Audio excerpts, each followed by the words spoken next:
When Mayor Mike Rama presented himself to lead the League of Cities of the Philippines as candidate for national president last July, he vowed to unite all cities to carry out the national agenda of President Ferdinand R. Marcos Jr.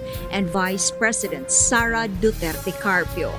Thus, in his continued pursuit for unity, Cebu City Mayor Michael Rama was in Manila on March 27 to 29, 2023 to attend the League of Cities of the Philippines 74th Executive Board meeting at the Bayleaf Hotel General Trias City in Cavite.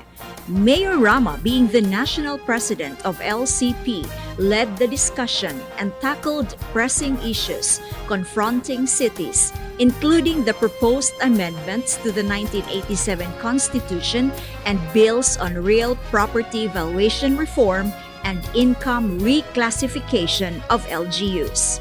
Lead discussants include Senator Robin Hood Padilla, DOF Bureau of Local Governance Finance OIC Executive Director Pamela Quizon.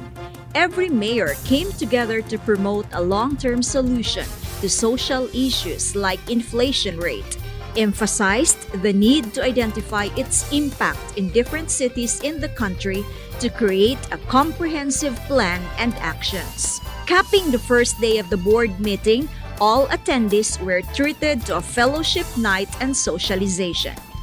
It has always been the mayor's mission as LCP national president to bring concerns of the mayors to the national level and make sure that their thoughts are taken into consideration.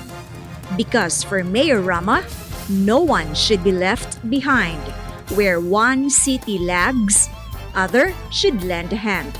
Because for him, together, we can make greater things happen. In God we trust.